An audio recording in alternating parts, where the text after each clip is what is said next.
এক রাতে আমার মা আমার বিছানায় এসে ঘুমিয়ে পড়লেন। আমি ভেবেছিলাম এটি আমার স্ত্রী, তাই আমি তাকে আমার বউ ভেবে রাতে সবকিছু করলাম যা আমার করা উচিত ছিল না। হ্যালো বন্ধুরা, আজকের আমার এই গল্পে আপনাদের স্বাগতম। আমার নাম অমিত এবং আমি ভারতপুর, রাজস্থানের বাসিন্দা। এই গল্পটি আমার এবং আমার মায়ের, যা আমার জীবনকে সম্পূর্ণ বদলে দিয়েছে। আমার পরিবারে আমার বাবা, মা এবং আমার স্ত্রী আছেন। তাই বন্ধুরা, দেরি না করে গল্প শুরু করি। গল্পের শেষ পর্যন্ত থাকুন এবং আপনি যদি চ্যানেলে নতুন হয়ে থাকেন তবে অবশ্যই চ্যানেলটি সাবস্ক্রাইব করুন, যাতে আপনাদের ভালোবাসা এবং সমর্থন আমি এভাবেই পেতে থাকি। তো বন্ধুরা, এটি 2 বছর আগের কথা, যখন আমার বিয়ে হয়েছিল মাত্র কয়েকদিন আগে এবং আমাদের জীবন একদম সুখে শান্তিতে কাটছিল। আমার বাবার বয়স হয়ে গেছে, তাই তিনি এখন বাড়িতে বিশ্রাম নেন এবং আমি একটি কোম্পানিতে চাকরি করি। আমাদের একটি ছোট বাড়ি আছে যেখানে 2টি রুম আছে। একটি রুমে আমার মা এবং বাবা থাকেন এবং অন্যটিতে আমি এবং আমার স্ত্রী থাকি। আমি সকালে কাজে যেতাম এবং রাত 8টায় বাড়ি ফিরতাম। যখন আমি বাড়ি ফিরতাম, আমার স্ত্রী আমার জন্য খাবার তৈরি করত এবং আমরা খেয়ে ঘুমিয়ে পড়তাম। এক রাতে আমি পানি পান করতে উঠে দেখলাম মায়ের রুম থেকে কিছু শব্দ আসছে। মা বলছিলেন, আমার জীবনই নষ্ট হয়ে গেছে যে দিন তোমার সাথে বিয়ে হয়েছিল। তুমি আজ পর্যন্ত আমাকে সেই সুখ দাওনি যা আমার প্রয়োজন ছিল। আমি সবসময় মন চেপে ঘুমিয়ে পড়ি।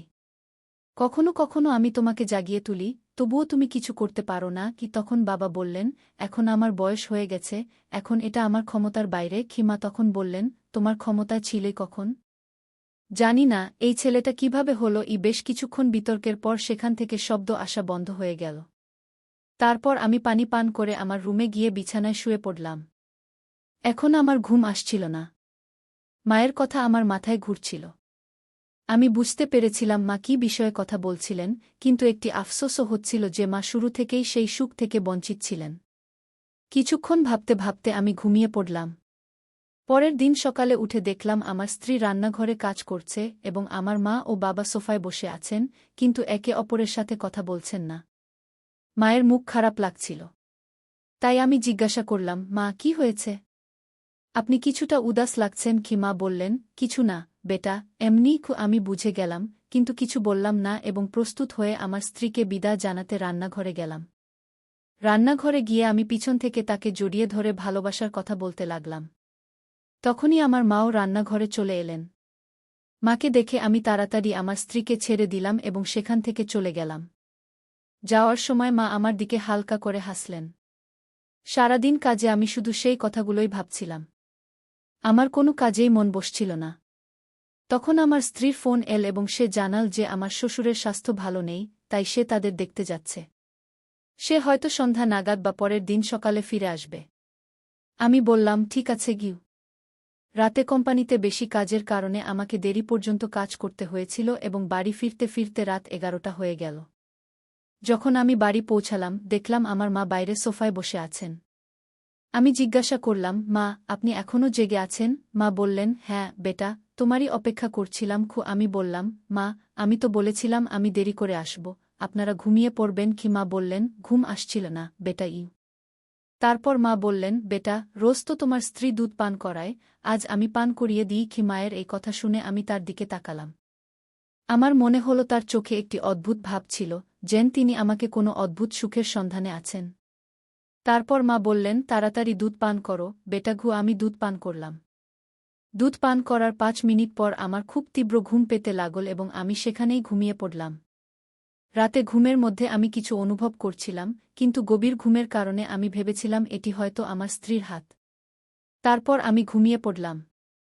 সকাল 4টায় হঠাৎ আমি বাথরুম করতে উঠলাম।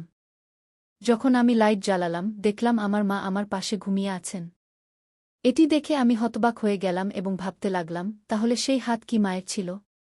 এখন আমার মন অস্থির হয়ে উঠল এবং আমার ঘুম আসছিল না।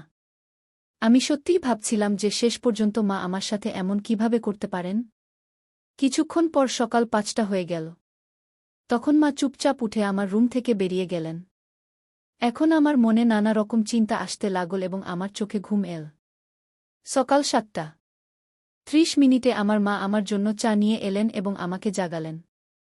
আজ আমি তার মুখে এক ভিন্ন ধরনের খুশি দেখতে পাচ্ছিলাম। তিনি আমার দিকে তাকিয়ে হাসছিলেন। তাকে এভাবে দেখে আমি কিছুটা ঘাবড়ে গিয়েছিলাম। আমি ভাবছিলাম রাতে কি ঘটেছে জানি না, কারণ আমি দুধ খেয়েই ঘুমিয়ে পড়েছিলাম। ঠিক তখনই আমার ফোনে আমার স্ত্রীর কল এল এবং তিনি স্পিকার অন করে দিলেন। ফোন তুলতেই আমার স্ত্রী বলল, কেমন মা, আমার আইডিয়া কাজ করল কি না?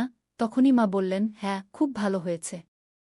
আমি এখনই তার পাশে আছি এবং সেও শুনছে কি। তখন আমার স্ত্রী বলল, কেমন মা, কেমন ঘুম হলো আপনার সঙ্গে? এ কথা শুনে আমি আরও বেশি হতবাক হয়ে গেলাম এবং ভাবতে লাগলাম যে আমার স্ত্রীও এই ব্যাপারটি জানে এবং এটা তারই পরিকল্পনা। আমি কিছুই বুঝতে পারছিলাম না। তখন মা বললেন, বেশি ভেবো না বেটা, রাতে তেমন কিছুই ঘটেনি যেমন তুমি ভাবছ। আসলে তোমার স্ত্রী বলেছিল যে তোমাকে একা থাকতে অস্বস্তি হয়, তাই তোমাকে জায়ফল দেওয়া দুধ দিই এবং তোমার পাশেই শুয়ে থাকি। তাই আমি তোমাকে জায়ফল দেওয়া দুধ পান করালাম এবং তোমার খেয়াল রাখার জন্য এখানেই ঘুমিয়ে পড়লাম। কে এ কথা শুনে আমার প্রাণে প্রাণ এল এবং কিছুটা লজ্জাও হচ্ছিল। তখন মা বললেন, বেটা, আমি তোমার মা। তুমি এখন বড় হয়ে গেছ ঠিকই, কিন্তু আমার কাছে তুমি এখনও ছোট বাচ্চাই রয়েছ। আর তোমার যত্ন নেওয়া আমার দায়িত্ব। তখন আমি বুঝতে পারলাম যে পুরো সত্য না জেনে এমন কিছু ভাবা উচিত ছিল না। তখন আমি মনে মনে ক্ষমা চাইলাম এবং মাও আমাকে হাসতে হাসতে জড়িয়ে ধরলেন। তো বন্ধুরা, এটি আজকের আমাদের ছোট্ট গল্প। আপনাদের এই গল্পটি কেমন লাগল কমেন্ট করে জানাবেন। যদি গল্পটি পছন্দ হয় তাহলে লাইক করতে ভুলবেন না এবং আপনার বন্ধুদের সঙ্গে শেয়ার করুন। আরও এমনই রোমাঞ্চকর গল্পের জন্য আমাদের চ্যানেল সাবস্ক্রাইব করুন এবং বেল আইকনের সূচকে চাপতে ভুলবেন না, যাতে আপনি আমাদের কোনো গল্প মিস না করেন। ধন্যবাদ।